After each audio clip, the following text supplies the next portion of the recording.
And with all the things that you have put across, the Honorable Sh0cking, does it matter who wins on January 31? That's a question everyone wants me to ask. Yes and no. Yes and no. Yes and no. Because the primacy of our elections, right, is the strength of the party. Look, if you go through all the surveys, I used to be involved with the Trojan, that was done by Research International for Akufo-Addo's bid. Trojan 1, 2, 3, and 4. It clearly shows you that people's affinity is for their party. First. In Ghana? In Ghana. Not candidate? No. Really? Oh, you may be right. That's why independent candidates don't do well. No matter how much they seem to be making sense. If John Mahama had gone independent, he would have lost. You mean if John Mahama went independent, he won't get 10%? No. The NDC candidates will still pick up the votes? The numbers that I have seen, when you stress test affinity and loyalties, NPP has about 42 to 45% affinity in Ghana. NDC has about the same number. That is how come floating voters become important, right? But floating voters cannot back a candidate who is independent for him or her to win. Like Cheddar. Because you see, apart from affinity, there is the ecosystem of organizational support by the parties. My thinking is simply this, that if you have a strong party that is not bickering, that is focused on an agenda, it doesn't really matter much who the candidate is. Your party, if they are fired up, your base, if they are fired up, will get you the win. Why I say yes and no is that you may have a candidate who may carry too much of a baggage. And therefore, you will see that a 1 or 2% detraction may cause you a loss or may cause you a headache. I'm not saying that the candidate is not important at all, but the primacy of winning an election is how well tuned and fired up your bases and how structurally sound your party organization is. Once you do that, it becomes a platform upon which any candidate can stand with comfort. Reverse it, strong candidate, weak party, you will lose. You will lose? Yes. I just like to explore the point about the candidates a little bit. These days, the way politics is run, you can have a candidate upon whom negative and untrue propaganda can be heaped. People might believe it. Yes. And it can occasion that candidate's difficulty. I think it happened, I don't have any data to back it, but I think it happened in 2008.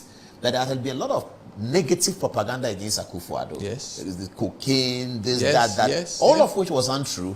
But if you look at the results, it may have accounted for the 1 or 2% that you talk about. But it was through no fault of his. It was a massive propaganda machine well oiled by the NDC to make it like that. If you look at 2016's elections, you may find something similar. The NPP managed to have a well-oiled machinery campaign against John Mahama as being incompetent. Whether it was true or not, the Ghanaian people accepted it. And it may have occasioned the very heavy defeat that John Mahama suffered in 2016. I agree. On this 2022, there was a lot of heaped on Dr. Bawumia about inheriting a family agenda and a japadia and all of those things that may not have been true, but was heaped on him. So it gave the candidate's personality a very difficult sort of thing. But those things are part of the political terrain. And that can happen to any candidate. That can happen to any candidate. So when you say you can have a candidate who may have some difficulties, yes, in these days they will heap difficulties on every candidate. yes, some may work, some may not. Mm-hmm. What didn't they heap on Jerry Rawlings? What effect did it have on him? In the elections that he won? Yes. Yeah, you're right. In Because 96, you see, through his military period, he had inoculated himself against a lot of the things that were going to be said against him. Hey, we are Tiabre. So it was nothing new, not news. In politics, you must accept that propaganda is part of your political terrain. And in fact, that's why you set up in your research organization something called opposition research. Opposition. When you came to my house, I showed you the document. Maybe you have forgotten. In the village? Yes. Yeah. I'm remembering a little bit.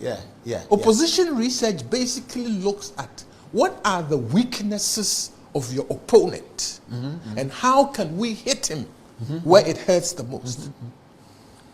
Because it's not a religion, it is not always based on truth. The campaign. No, the opposition research. Yeah, okay. It's not always based on truth. Look, if you remember 2008, NDC said the leadership of NPP had these accounts in... Yes. In bank accounts foreign countries. Prudential. Prudential, yeah. You put all the account totals together. They were 3-4 times bigger than the bank's total balance sheet. Now, how is that possible? Because the assets, deposits, must form part of the reconciliation of the balance sheet. So you mean that's easy to counter? No, but you see, because it's a technical area where most people can't understand, right? It works against you. Opposition research will always tell you that don't put propaganda out that can easily be explained. That is why Goebbels and Hitler said, the bigger the lie, the better. Right? So you as a politician must always understand that propaganda is part of your political terrain, and you must be ready to navigate it. To navigate it either by inoculating yourself against it or immediate response. Bill Clinton, you say something today, within 1 hour they are responding. They don't allow it to fester. They don't allow it to even gain any traction. So yes, every candidate can suffer it. Barack Obama was like that too. Yes. Look, there's a Jewish saying that if you are accused that your sister is a prostitute, it doesn't matter that you don't even have a sister. Your sister is still a prostitute. That's interesting. Yes, I don't have a sister. But you say my sister is a prostitute. Yeah, we know you don't have a sister, but your sister is a prostitute. Yeah, they are tools. It's part of it. It's part of it. It's not a good part of it because it doesn't help citizens. This is a devious way to power, because I believe that the essence of power must have a higher moral end to serve the needs of citizens. But if you go through a certain Machiavellian channel to gain that power, you will sooner than later realize that that power is getting you.